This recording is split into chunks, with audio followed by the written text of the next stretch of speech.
Hello students, grade 7. Happy morning. Subject science, chapter number 9, soil. Students, you know something about the soil introductions and formation of the soil. Now the first point, that is soil is our natural resource. It is one of the natural resource.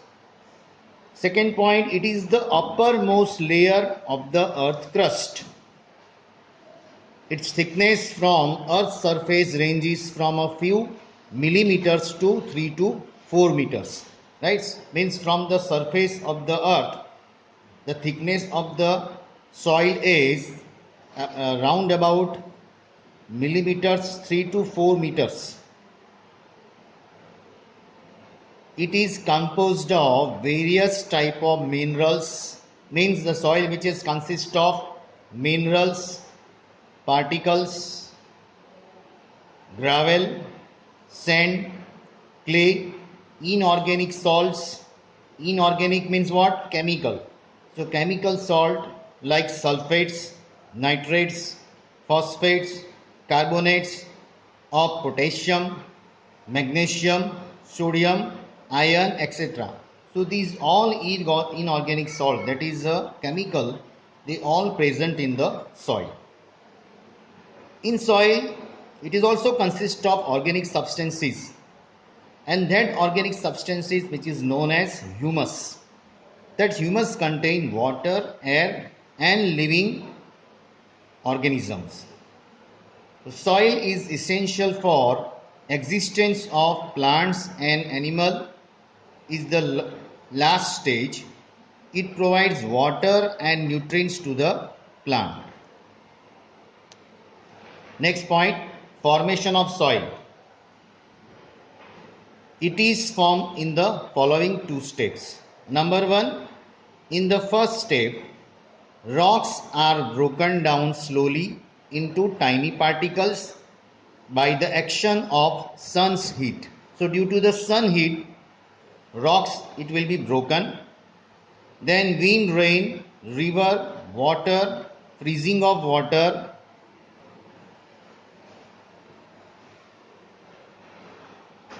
in crevices and plant roots.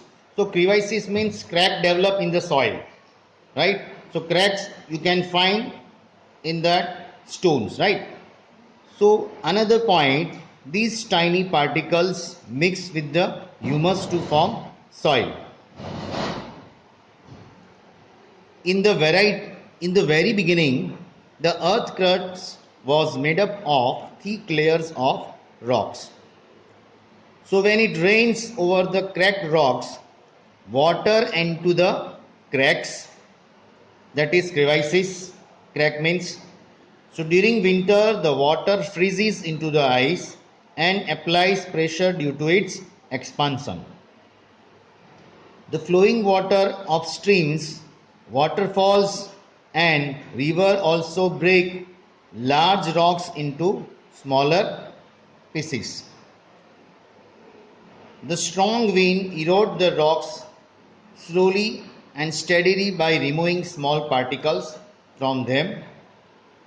The addition of organic matter, that is humus, from the dead and decomposed plant and animal is the last stage in the formation of soil. Here humus means what? It is the addition of organic matter, that is from the dead and decomposed plants and animal. Dead remains of decomposed plants and animals, that is defined as humus. Now the next point, soil profile. As we have seen, student, please open the textbook, page number 98, figure number 9.3, where you can see the soil profile figure. So when you observe that figure, that soil which is divided into A horizon, B horizon, C horizon. A horizon means topsoil, B horizon means subsoil and C horizon means substratum. Okay, so let's we see in detail a vertical section to different layers of the soil. The underlying soil solid rocks constitute the soil profile, which is divided into A horizon means topsoil, B horizon means subsoil, and C horizon means substratum. Now A horizon.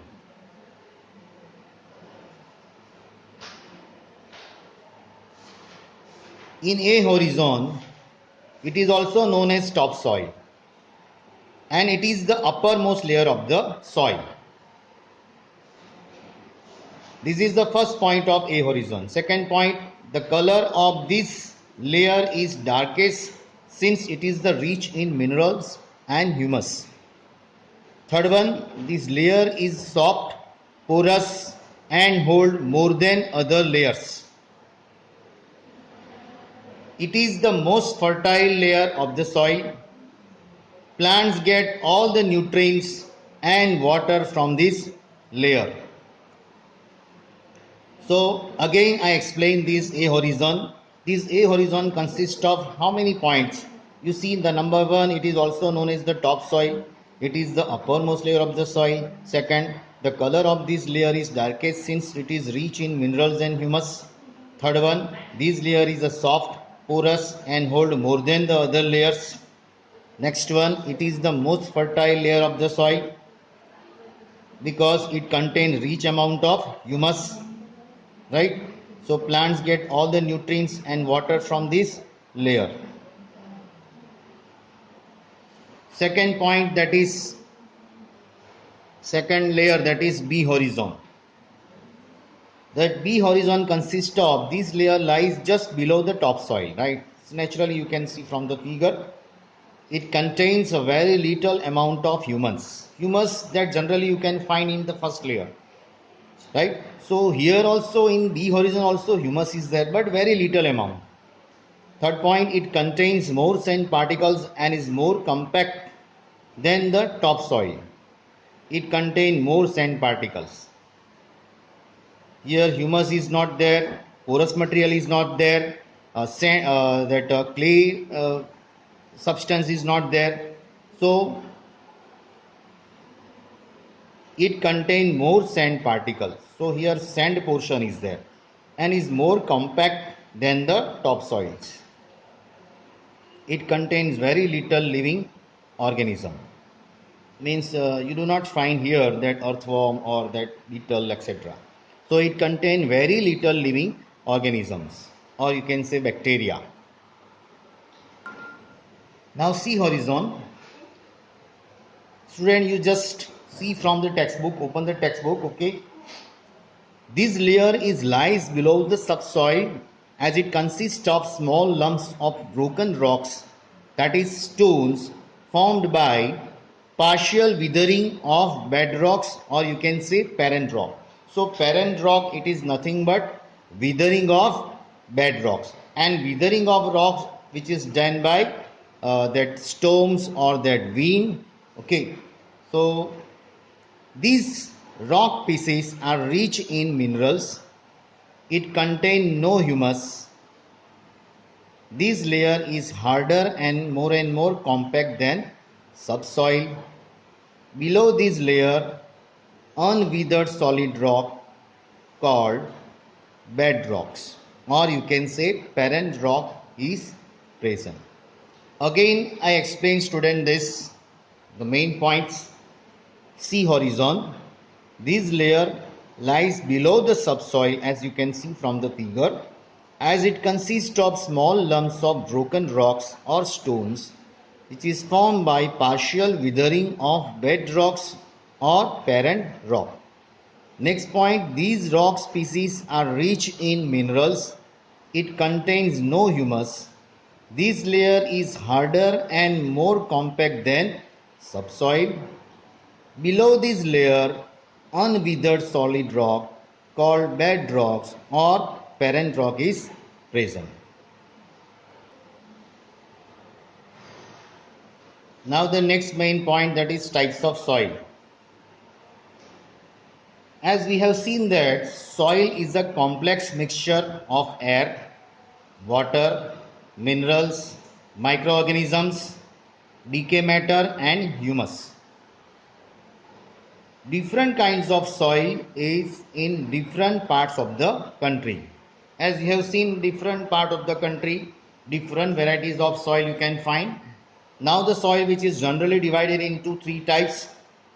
In your syllabus it is three types, but when you will go in further standards it will again be divided, subdivided from that this point. But now in your syllabus, particularly from this 7th standard, it is divided into sandy soil, clay soil and loamy soil. Now let me discuss about sandy soil. Sandy means it contains sand, sand particle. Clay soil means it contains clay, and loamy soil means it is a mixture of sand plus clay. So now you see here I have made the difference among sandy soil, clay soil and loamy soil. In exam I may ask that write down the difference among sandy soil, clay soil and loamy soils, and this is the 3 marks answers, right? You see, number 1, sandy soil is grayish brown in color. So in clay soil, when you take the soil clay soil is brown in color, while this loamy soil, it is black in color, correct? So color of the sandy soil is grayish brown, color of the clay soil, that is a brown in color, and the loamy soil, that is black color. Second point, it has large particles which allows air and water to pass through it. In sandy soil you can find large particles which allows air and water to pass through it. Water easily pass because sand is there. Here in clay soil it has very fine particles stick together in clay, kadev, that हम बोलते हैं बराबर. So it has very small fine particles stick together. And loamy soil, it is a mixture of sandy, clay and lots of humus, right? You see the difference. Now third one, you see that the sandy soil is there, so water cannot absorb. So water holding capacity or what absorbing power of water is very low, because pebbles that cannot absorb the water but very little amount. Now this is a clay soil, water holding capacity is more, okay. And here loamy soil, it has some capacity to hold water, means average, not more not high but average. So now the next point, that is water percolation. Now these water percolations, it is just exactly opposite the water holding capacity. You see that students, sandy soil, how can you remember this? Here water holding capacity of the sandy soil is low, so it has the highest percolation rate of water, right? The soil which water holding capacity is low, that soil's rate of percolation is highest, and the soil which has maximum capacity, water holding maximum capacity is there, and that rate of percolation is minimum, or you can say low. So it is just, the fourth point is just opposite to third point, okay. Now in this case it has an average rate of percolation of water in the loamy soil.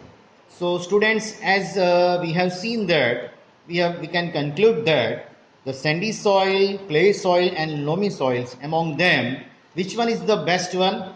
The loamy soil, which is the best one. So best variety of soil, that is loamy soil, which is good for crops and cultivation.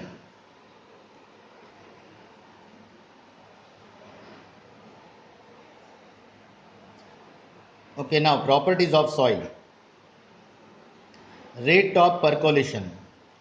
Students, here this rate of percolation formula is amount of water in milliliter upon percolation time, that measured in minutes. Say for example, this is the word problem from your textbook, from your text exercise, as Razia conducted an experiment in the field related to the rate of percolation. She observed that it took 40 minutes for 200 ml of water to percolate through the soil sample. Calculate the rate of percolation.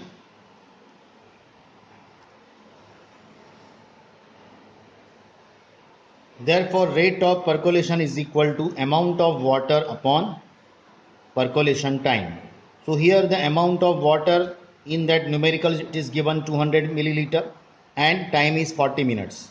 So when we simplify this, you can find 5 milliliter per minute.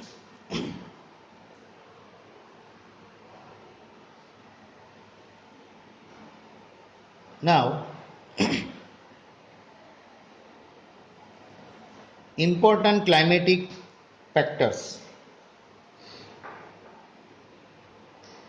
You see that soil and crops, it is affected by wind, rainfall, temperature, light and humidity.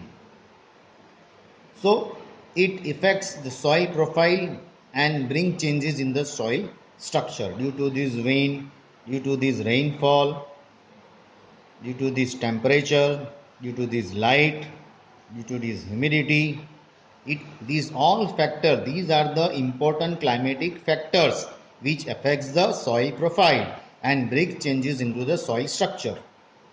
Now, you see, clay soil and loamy soil, they both are suitable for crops and crops growing cereals like wheat and gram.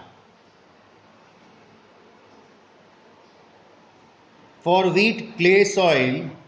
For paddy, clay soil is good, and for cotton, sandy soil or loamy soil is best. Okay, students, here this chapter is over. Thank you.